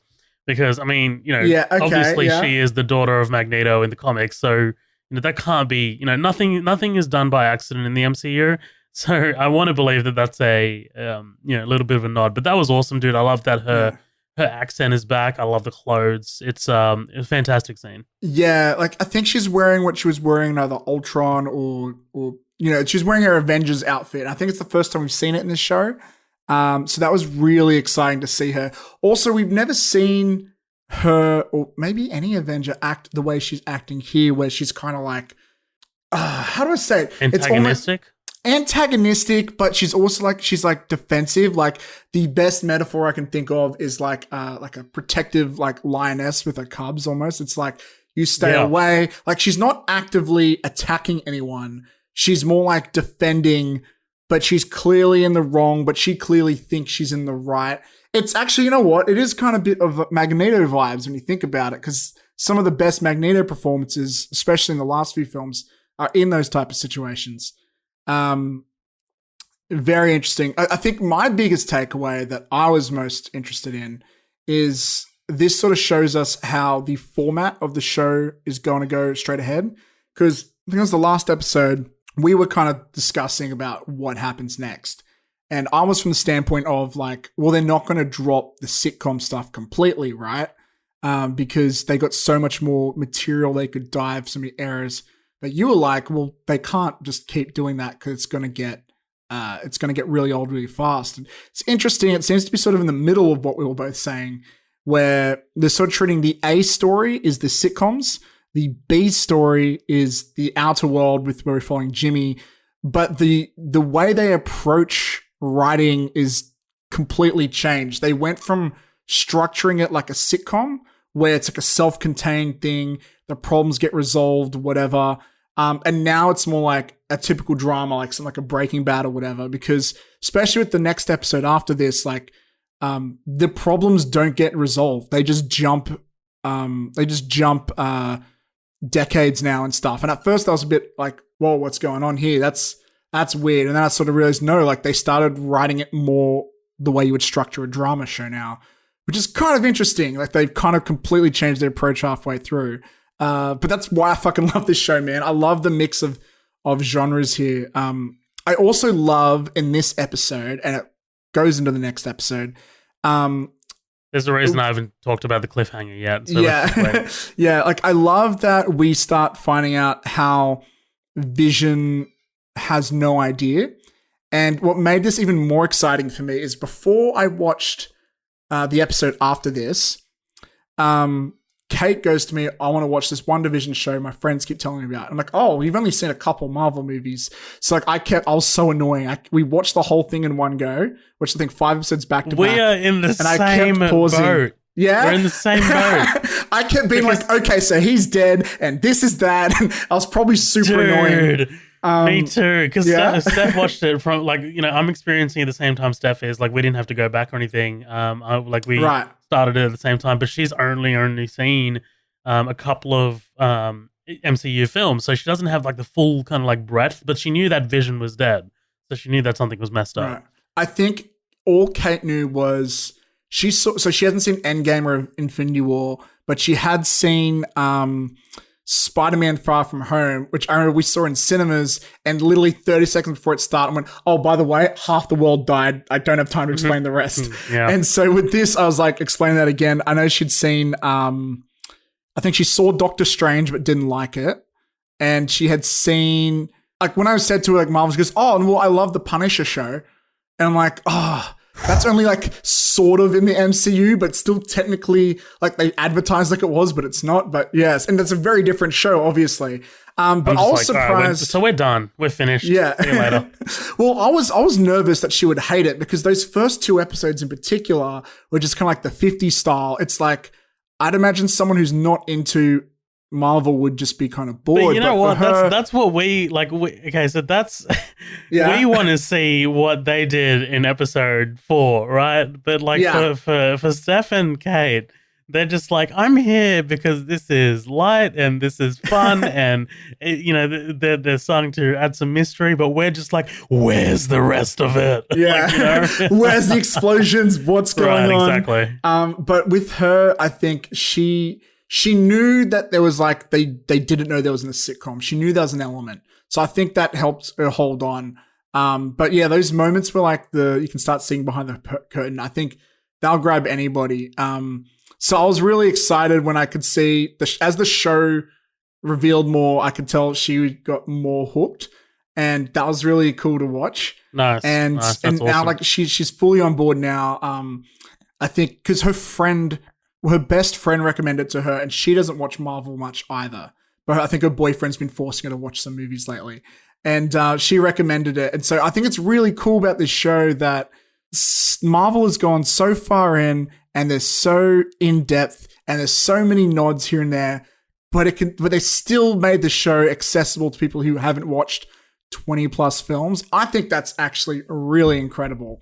And it gets me super excited too. Because for me, it's like I see Jimmy Woo. I'm like, oh fuck, it's Randall Park, and he's from Ant-Man. And for her, it's like, oh, it's an FBI guy. I'm like, oh, I guess that makes sense too. He's just an FBI guy. Like, that context is not actually that important, weirdly, but You're it right. just adds to I it. don't think it's necessarily at kind of like the Mandalorian sort of level. I think it's still like I think the WandaVision still somewhat relies on some kind of previous knowledge. Like I think it does a bit more than the Mandalorian does. But I mean, Yeah, I agree. Yeah, I totally understand. Like, yeah, this is, you know, like if you are coming into it for the first time, yeah, for sure. Let's talk about the cliffhanger for this episode because never have I ever hated the phrase "please stand by" more than after this episode. Yeah. But yeah, we got Pietro, but not the Pietro that we know in MCU. We got Evan Peters. Before we get into that, I want to mention something else that will blend into this. The reason I mentioned we watched 5 back to back is something big stood out to me, which I never really thought about before. At the end of the first episode, there's a whole conversation, which I thought were just silly little jokes, between Wanda and Vision, where she's all like, I don't remember our marriage. I don't remember our anniversary. And it's not just Vision saying that, it's Wanda too. And so in this episode, it's sort of being revealed as well. It's like, she's clearly not the only one manipulating things. I know we all sort of like theorized it and stuff, but like there's kind of low-key confirmation there's something more. Like she does have some element of control, but like she says, like, I don't control people's dentist appointments. No, she's totally taken by surprise multiple times throughout the show. Like she is, you know, there is more happening here. And you know, and even more so in episode 2 when she talks to, is it Betty, the blonde woman? She's the only one within the world, I think, who's actually challenged Wanda. And like and the way she describes it to her is like, I assure you, I mean no harm. And she kind of says something very similar when she interacts with the sword people when she leaves the dome. And so like, I'm noticing this theme of like, again, it's kind of like I'm here, but I'm trying not to be the bad guy, which I think is so exciting, which leads into Pietro coming in. Holy shit. People are calling it like a $7 billion cameo. It's it's kind of crazy. This was it was a long wait. I mean, between this episode and the next one, because yeah, I mean, like this is obviously the first time that you've seen this kind of like crossover between the X-Men and the MCU as we know it. And like what kind of like connotations and implications does that have? Like, you know, like the questions are really kind of like endless.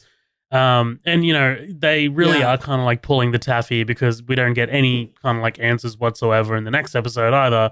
But like it's interesting because, you know, there are even like in world, there are like references and like, you know, like subtle in jokes like, oh my God, she recast Pietro.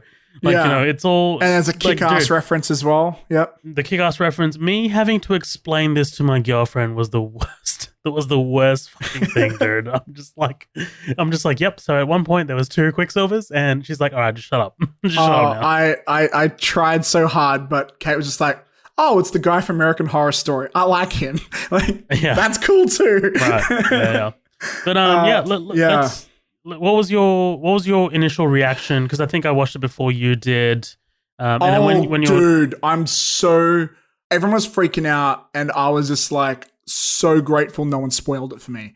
Everyone on the internet was like, something happened. I think someone mentioned there was a cameo, but you know, for me, I thought, oh, it could be Quicksilver, but it could also be Doctor Strange. It could also be who the fuck knows. So I'm glad I wasn't spoiled. Look, I was expecting Quicksilver to appear throughout the show. I don't think I thought it would be this version of Quicksilver. I was kind of expecting to see the Ultron one, and I was actually really happy in the next episode with the previous WandaVision, we saw that flashback to Ultron, just so they established within the show he looked different. Yeah, man, I was a little bit blown away. Slick with the hair, dude. Like that first time you see the hair, from the back. Like, oh yeah, and it's just like, oh, okay, cool. It's Quicksilver, and then it's like, okay, cool. It's Quicksilver.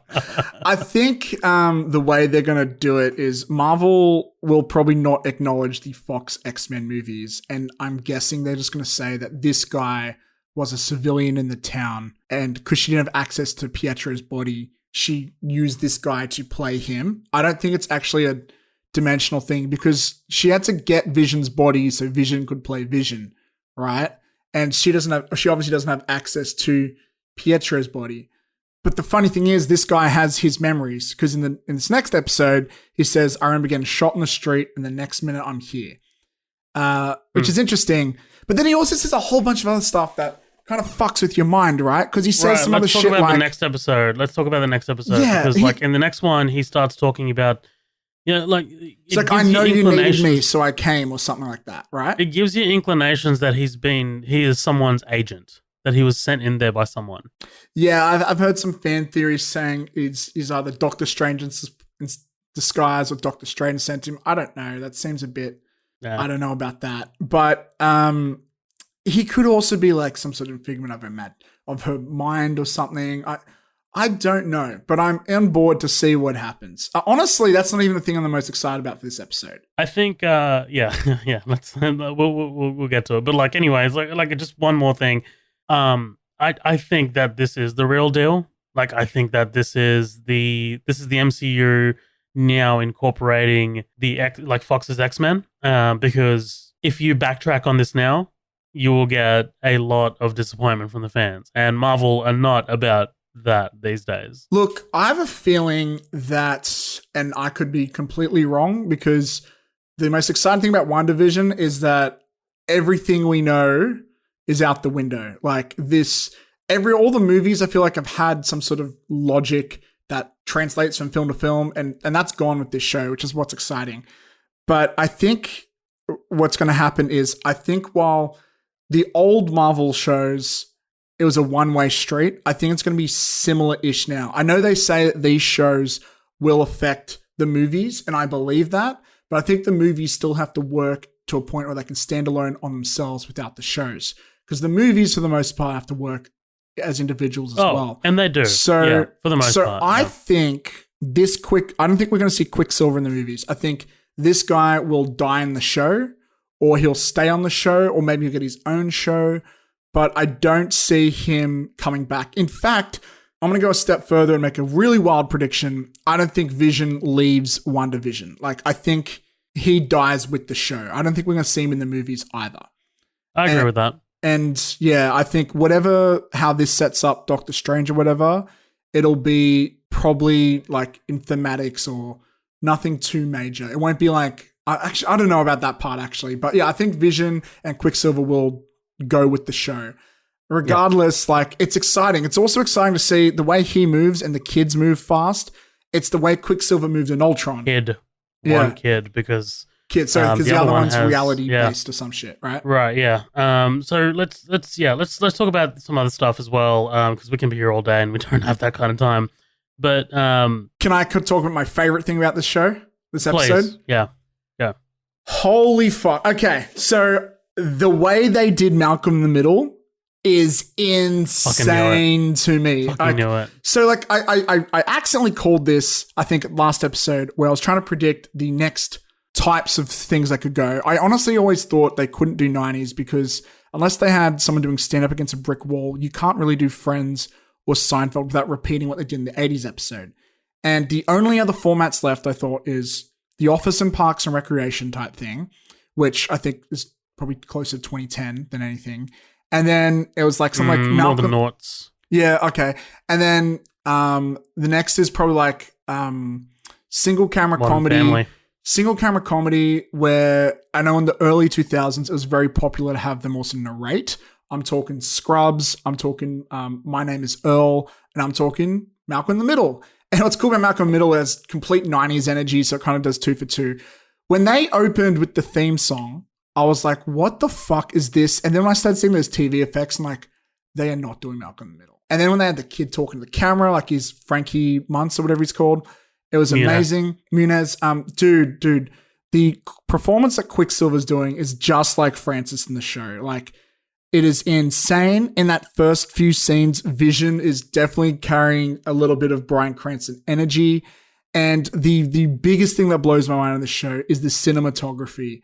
Like, Malcolm in the Middle had a very specific look to it. The camera angles, they were all like it felt like a skateboarding show at times, the way they would use these like fisheye lenses and there's really weird close-ups. And if you told me there's the same cinematographer or DOP from that show, I would fucking believe you, or same director or something, because it is insane how closely accurate it was to that show. And as someone who fucking loved that show as a kid, like I remember the first time that episode came on TV, my school went insane for Malcolm in the Middle.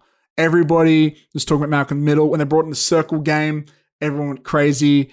The way they pulled this off blew my fucking mind. I know they've done sitcom references and stuff pretty accurately before, but this is the first one that I grew up with. And dude, like I know I've been talking this for a while and I'm sorry, but this meant the fucking world to me. It blew my head off my shoulders. Fuck. Whew. Okay, next topic. Where do we go from there? I'm sorry. I liked it. I mean, look, I don't. It didn't really. Did you grow up with Malcolm Middle? Yeah, absolutely. Yeah. But I mean, like, it was fine. Yeah. I mean, look, I liked it. I mean, like, that's not. I don't want to take away from it or anything. Yeah. I thought it was great. It was really well done. You know, them like addressing the camera was fantastic. I mean, the kids that they got to play the twins are fantastic. They're really, really fun to watch. I want to talk about one more thing before we do move on, because I think we should move on. Yeah, sorry. No, that's all right. The boundary, like it's her expanding the boundary, and like, you know, Vision desperately trying to escape the hex. That is by far in this show so far the most dramatic sequence that we've seen. Yes. And it really harkens back to some Infinity War shit. Like, you know, but when he's in actual grave danger and you can feel the pain that he's experiencing, even though he's a fucking android made out of wires. I can't tell you how much I love Paul Bettany's performance in this show, man. Like it's so good, it's so heartbreaking, and her power level expanding the hex as far as she does, and you know, we get these shots of like modern day things turning into era appropriate things inside the hex. It's such a fantastic sequence, and again, really made me hate the phrase "please stand by." Yes.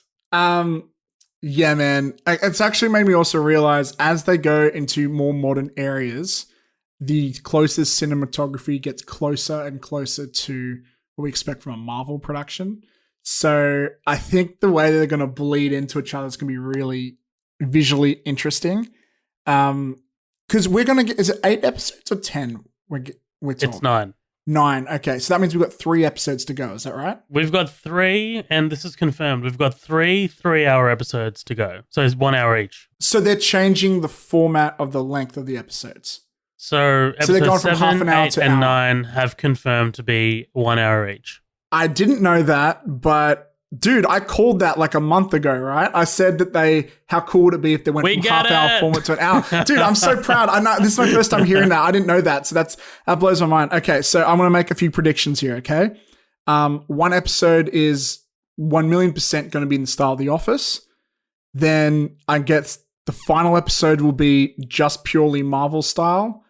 And then I think we've left over with one more style. I don't think they're going to do it because we would have known by now, but I would love if they did one kind of like Family Guy or animated, because I can't think of any other things they could rip off. But I don't know about animated, and I'm going to substitute. I'm going to substitute The Office for Modern Family. I feel like The Office is very location specific. Well, correct me if I'm wrong, because I didn't really watch Modern Family, but do they talk to the camera like The Office? Yes. Okay, then yeah, very similar definitely. Because I think the reason they probably went in Malcolm in the Middle over something else is because it's family based. And I was thinking in my head, the problem with that they went The Office or Parks and Rec, it's not really around a family. So I'm going to say you're probably right about Modern Family. It's a very similar format. Yeah, man. So I think that kind of wraps that up. These episodes are fucking awesome. My only other prediction I think I mentioned in the after party is I have a feeling the reason that Falcon and Winter Soldier is meant to come out before this is because they knew the show was weird and maybe they were scared it would scare some people off, which is why they wanted to come out with a bit more of a typical Marvel production. But if anything, it's the other way around for me. Like, I'm actually more excited by seeing this because I love how fucking weird it is, man. And I love how TV specific it is. Like, you couldn't do it. You couldn't make a movie like this. Like, you could only do this with a TV show. And that's fucking so cool. That is great filmmaking. I love this show, dude. It's so good. Shall we move on, though? Do you have anything else to mention about these episodes? No, that's pretty much it, man. Like I said, I'm still 100% in the bag for these episodes. This show, I'm curious to see how the next 3 weeks are going to go. So, yeah, I think my only thing is I want to find out if there's an antagonist, a villain. I want to find out who that is real soon because I want it to be someone we know. I don't want it to be like some random new character like Mephisto or something. I want it to be like let's move on. We will be here forever. All right. Sorry. Okay, so let's move on to. I think we're up to reviews now, aren't we? Yeah. Okay. You have a review, and then yeah. Yep. So we've got 3 reviews today, guys. We have Outside the Wire, which is currently on Netflix. Wrong Turn, which is just in cinemas now, and The Marksman, which I think is either still in cinemas or about to leave soon. So let's sandwich this. I'll start things off with Outside the Wire. You must have really messed up if they sent you to Leo. Do you know why you're here? Here because I broke chain of command. Harp, he's not like us. You're up. You're commanding officer, and I'm gonna give you 60 seconds to deal with it. Yes, sir. Cool. All right, so I want to make this real quick. Outside the Wire is a pretty cool film. It's got some really negative reviews, and to be honest, I'm a little bit unsure why. Because I thought this movie was pretty fine. I thought it was all right. I don't think it's revolutionary, but it's kind of like you take something like Training Day, give it like a mixed Training Day with like RoboCop, the dash of Terminator, and put it in, here's the biggest thing for me, wrap it up in like a Neil Blomkamp inspired aesthetic. Like, if you like movies like District 9 and Chappie, this feels a lot like them, except maybe a little bit more popcorny. Anthony Mackie does a great performance. It's what's really cool about this movie is the themes it does. They're not particularly new for sci-fi, but they are interesting. Basically, you have a drone pilot in the near future who kills, I think, 2 people to save 30 or something, right? And then to teach him more about being more empathetic to soldiers and stuff, he gets put on the ground, and blah, blah, blah. And he's partnered with this robot who is very emotional. So he's all about like humans need more compassion. They need more emotional intelligence. So the human acts more robotic and the robot acts more human. And then it goes from there. And it's a lot of themes about morals and, is the robot more human than humans? And what is the right ethical things and blah, blah, blah. And look, a lot of that stuff, look, we have seen it before, but I kind of liked it. There's some decent action scenes here. Nothing of Extraction quality, but I had fun with it. The cast is okay. I think it's an interesting point. I think this is the first time I've seen a sci-fi film with 2 black leads.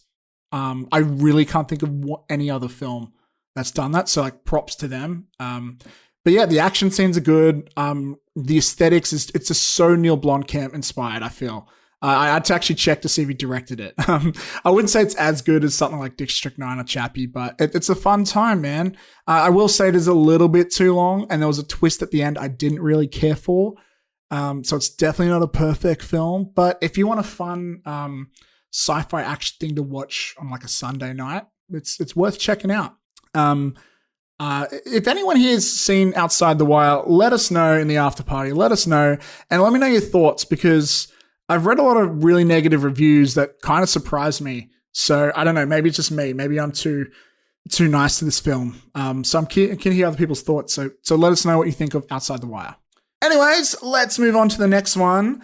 I was gonna see this one, but I didn't have time. I'm really interested. So I'm really interested to hear your thoughts, man, of Wrong Turn. Before we get into it though, what's your experience with the Wrong Turn franchise and the original? Yeah, I've seen the first two films.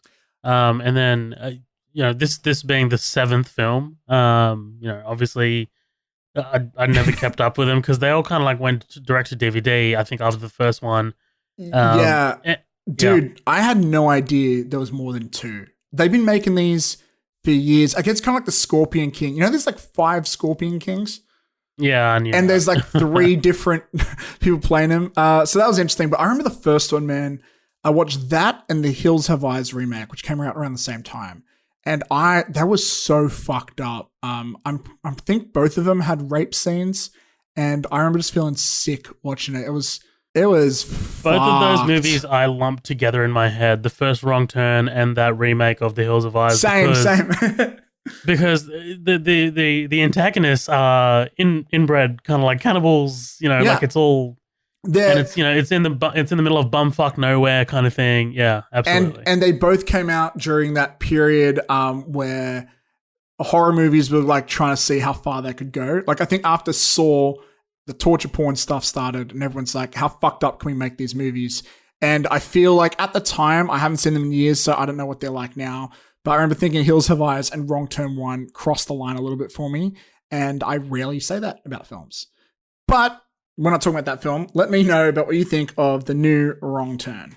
I saw someone. I did. I saw someone. My country 'tis of thee.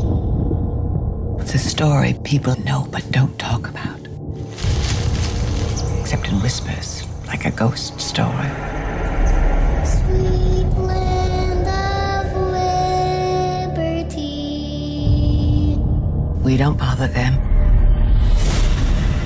And they don't bother us. Of thee I sing. But anyone who goes up there, what is this place?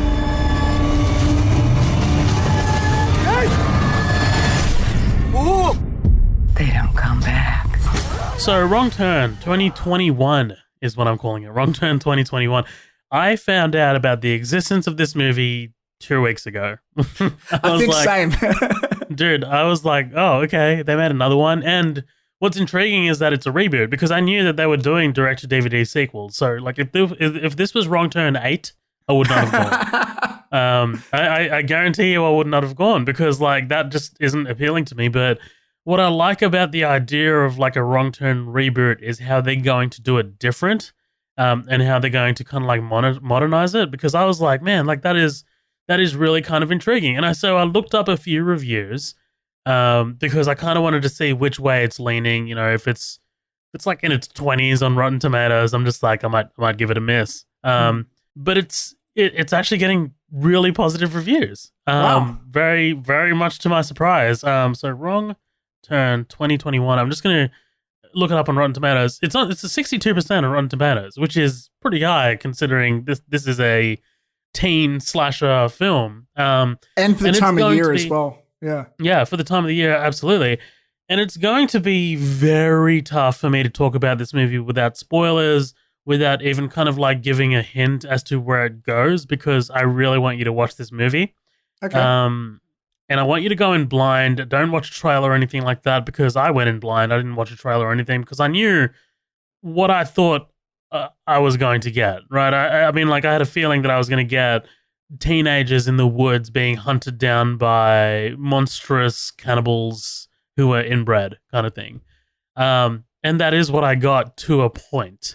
And where it goes after that point, I was like, oh shit, I was not expecting this. This was actually really, really a lot more thoughtful than I was expecting. And, this movie, because I was actually looking at it, it's the writer of the original Wrong Turn. So imagine that. So, you had your chance in 2003 to write Wrong Turn. You did it. It was successful. It spawned 6 sequels. And then I guess he kind of like came back in like 8 years later and is like, let me try and update this. Did he work on the sequels? Do you know?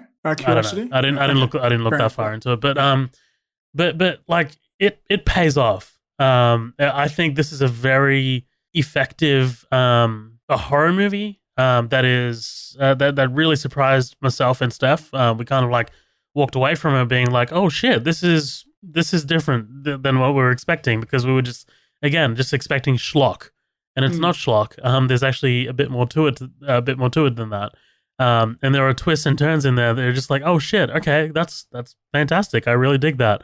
So it's really hard to talk about this without any spoilers. So if you see it between now and our next upcoming attractions episode, I'd like to chat about it very briefly.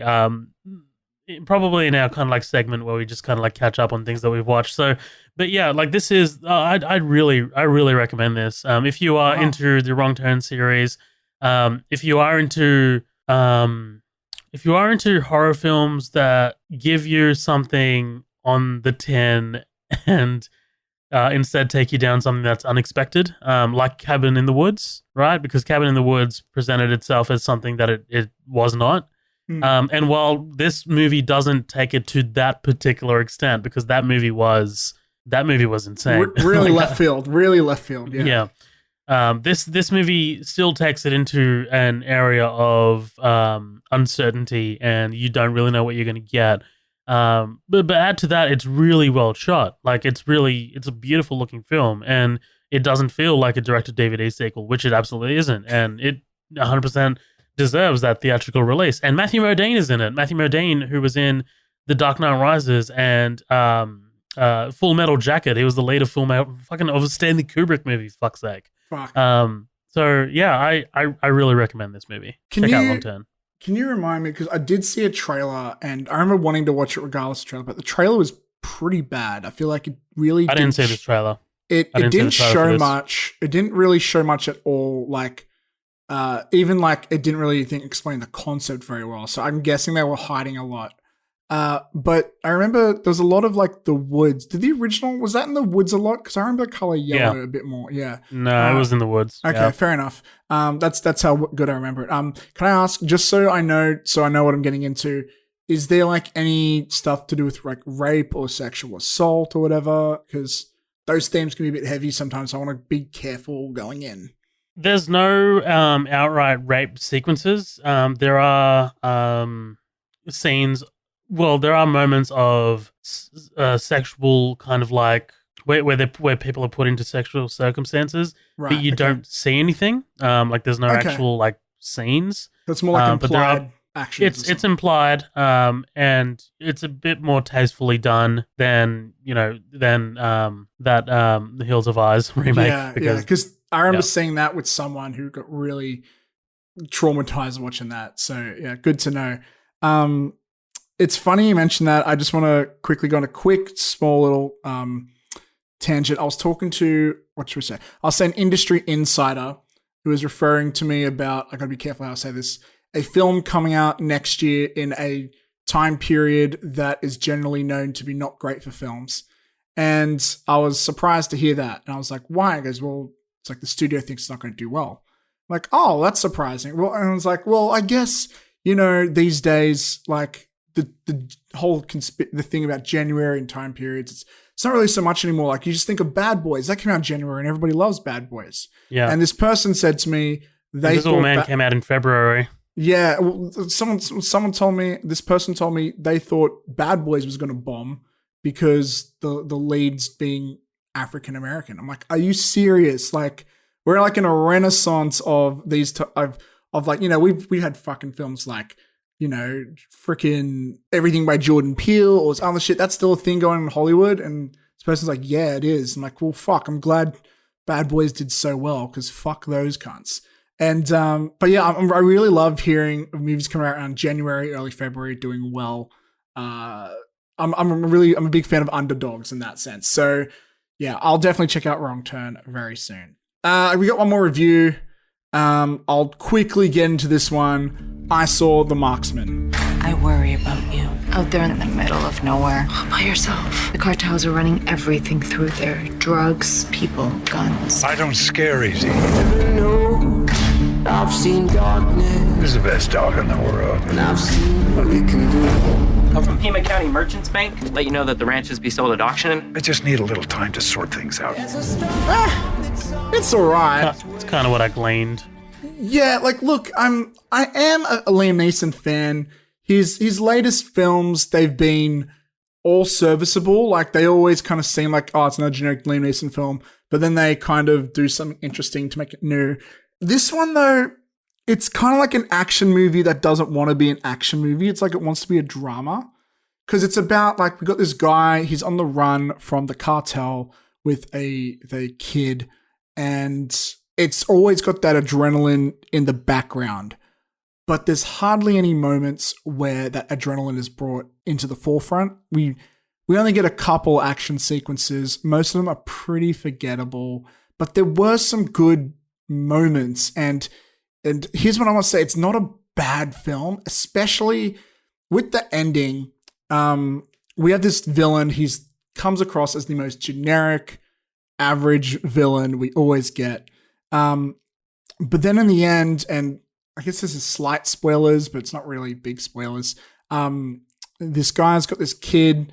They're both of, I think, Mexican descent. He's got a gun to him, and he's like, I'm not going to kill the kid. I'm going to like force him to. I'm going to train him to become like one of the best cartel soldiers.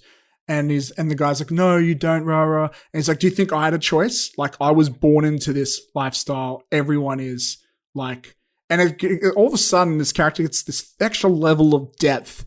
And it just made me think of the movie from a whole new perspective. Like, that's cool. If they did that in the early part of the film, I probably would have really enjoyed it a lot more.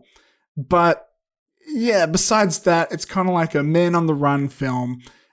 With very few action scenes. You do get these nice moments between Liam Neeson and this kid. It sort of falls in this little category of films we get lately, which I like to call like Last of Us's, where it's like an older guy and a young child, or like Logan did the same, and we had a bunch of others do that. But this is nowhere as good as those examples. Look, if you're a Liam Neeson fan, check it out. But I would prefer one of his more recent films over this, like Non-Stop, or Honest Thief. Honest Thief, I think it was called. Honest Thief, Honest Crook. Yeah, those were better than this, but this one was all right. I just think also about a film that touches on immigration. They had so much more opportunity to go into it, and they didn't really do much with it. I'm not saying it makes the film bad. It's just it felt like they could have made it a bit more meaningful. Yeah, it's okay. It's okay. It's not bad. I haven't seen a terrible January movie yet, or early movie yet. So that might be a good thing for the year. Maybe it's a good sign of things to come. Yeah, that's it for me today, man. That's it for our reviews. It's been a great episode, but we still have the MDF game to get into, don't we? Yeah, very, very briefly. So this week was a big week for the Oscars. They released their kind of like short list. So my question was, what is your favorite Best Picture winning film? And I kind of like wrote down did a bit of a poll, which got some really interesting results. Perhaps not completely unsurprising given our group's taste. But I went all the way back to 1995. We got some on there. We got a couple of votes for The Godfather, Braveheart, Gladiator. Spotlight, Shape of Water, Parasite took, I think, 4th place. Yes, that's correct, 4th place. Forrest Gump took 3rd place, which actually kind of pisses me off. Because that movie won over Pulp Fiction. Right. Like, I'm sorry, you just don't give Best Picture to Forrest Gump over Pulp Fiction. You just don't.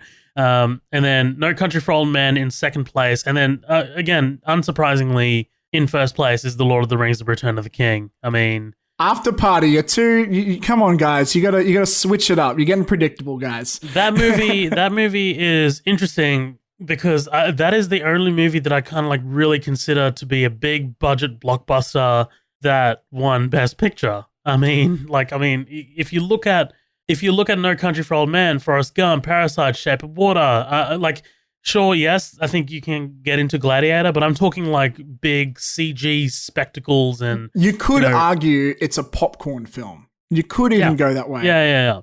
That's what I'm trying to say. Yeah. It's got me thinking, like, first of all, I don't know its competition that year, but why do you think it won that year? Oh, because it's, I mean... The VFX, okay, so do you think, mostly? It's kind of like it swept that year. So, it won, I think, 12 awards from memory. Fuck. Okay. And, it was also kind of like this is the last I think this is the last film. This is the last film in the trilogy, and we haven't awarded. I mean, we can't award all three every year, one year by 1 year. The big award. So let's just kind of like give it to the last one.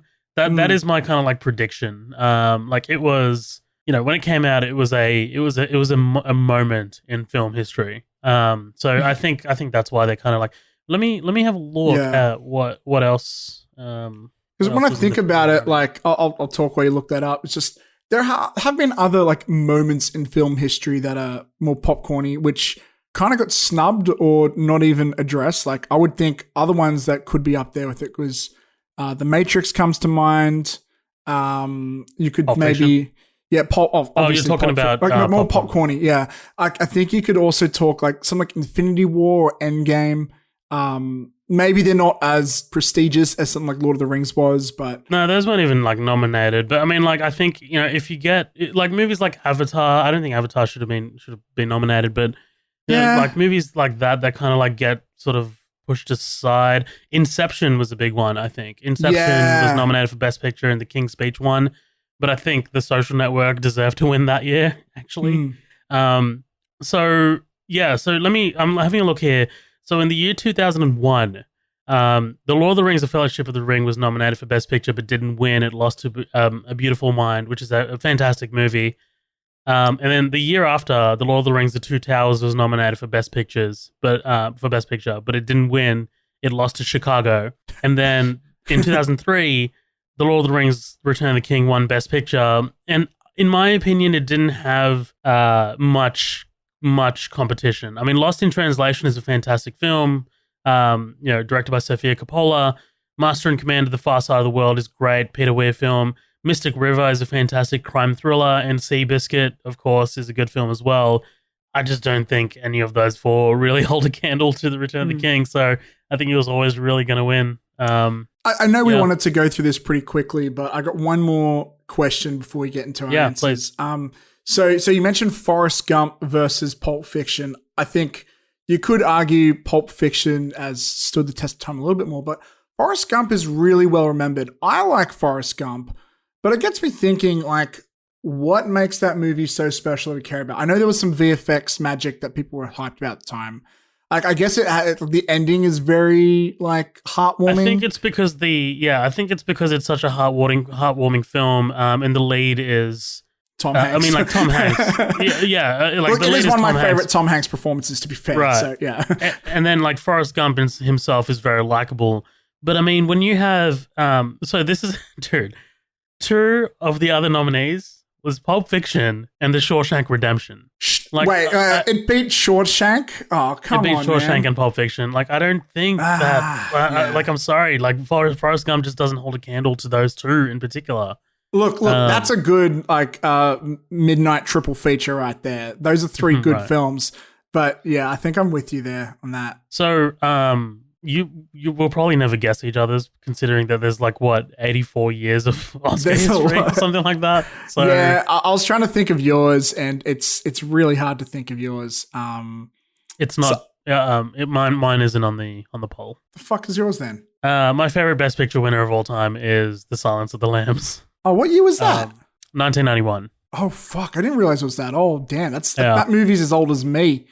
God damn. Happy 30th, Silence of the Lambs. I think mine is, I might change my answer later because I don't put a lot of thought into these, but I might say Shape of Water. That movie, wow. What? Really? Yeah, that movie really spoke to me. I don't know what it is, but that movie, it really inspired me at the time. And I remember being really excited to see a genre movie get out. I think it's my favorite Guillermo del Toro film, actually. But look, there's a lot of other movies here. I could also like Gladiator's fucking great. Braveheart's a classic. Spotlight's really good. I like Forrest Gump. Yeah, but my other two choices were No Country for Old Men and Spotlight. I think No Country for Old Men is a perfect film. Like, without hesitation. Oh fuck! Wait, I just realized Birdman won Best Picture. Maybe I like Birdman a bit more. It might be Birdman. Not Titanic. Actually, I might change mine to Birdman. I think Birdman's pretty fucking great. But yeah, it might be a tie even. But look, there are a lot of great picks here. But like also like if La La Land won, it would have won for me by a landslide. I think I like La La Land a lot more than most of these films, but that's a controversial topic. That would have been my favorite as well, because I just watched it again this past weekend. I love that movie. We both love La La Land. It is. I think it's my favorite musical I've seen. It's pretty fucking great. It's just it's straight up one of my favorite movies of all time. I've got I ordered some artwork, and it's on the way. I'll post it in the after party when I get it. Cool. Yeah. I'm going to change mine to Birdman. Although, do I like The Revenant more? I don't know, but it's not on the list. Matthew, so. you're killing me. Yeah. Okay. Let's get to the comments. The Revenant didn't win Best Picture. Exactly, which is why I wouldn't pick it. But I think I like Birdman more than Revenant. Anyways, though, let's get to the comments. Are there any that stood out to you, my friend? Yeah. So, there were a few. So Jose Rivera, love you, Jose. Green Room member Jose. There's definitely The Shape of Water. Return of the King is a close second, but I had to pee halfway through and the movie wouldn't end. And I'm just like, yep, she's a big bitch. Brennan Meyer was kind enough to post the link to every Best Picture winner for reference in the comments, which is great. Thank you so much, Brennan. Patrick Harrington, a Green Room member, says, after Barb and I reviewed Forrest Gump on our show, I doubled down on saying it's still my favorite movie. Love it. Check out their podcast. It's called Married People Watch Movies. It's fantastic. Shout outs. Yeah. Danielle Carter says, I feel like there's only a handful of movies on here. Most of us have watched more than once. And while it's not the best of the bunch, Return of the King is definitely my favorite. And then she puts in parentheses, Gladiator is a super close second.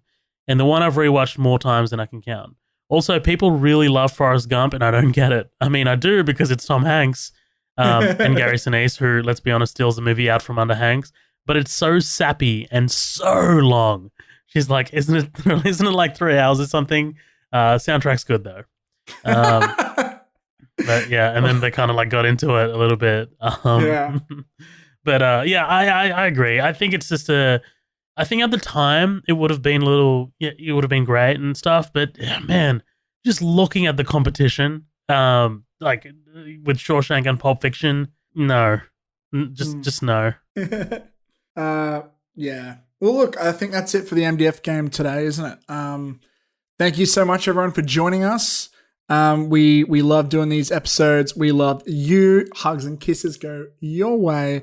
Make sure you check out the Green Room. We just dropped the first time ever, me, Zoheb, and Danny did an episode together. Just the three of us. That's never happened before. We did a top 5 of 2020, and that was a really fun episode. I think it was one of my favorites we did in a while. Definitely check that out if you're a Green Room member. If you're not, become one. If you want to support the show another way, make sure you buy some merch at midnightdoublefeature.com. I think we could just say it here since we haven't before. We just had a little bit of an update to the site. We've got a whole bunch of new reviews in the written reviews section, including Zoheb's book review of the Snyder Cut, which is probably worth checking out. And yeah, in the meantime, we'll see you guys very soon. We got new. What's the next feature presentation? Z-Dogs? The next feature presentation is Footloose. That is obviously a Colin pick because it was made before me. So yeah, 1984's Footloose, not the remake, the Kevin Bacon one. Very, very relevant to 2020, as we could often attend bars but could not dance. And so, yeah, keep an eye out for that, guys. Thank you very much. Make sure you check out my film, Nobody Likes Camping, at the Velmat Films YouTube channel. That's my plug. I won't do any more. We love you guys. Thanks for hanging out. I'm Matt. That's Zoheb. Laters.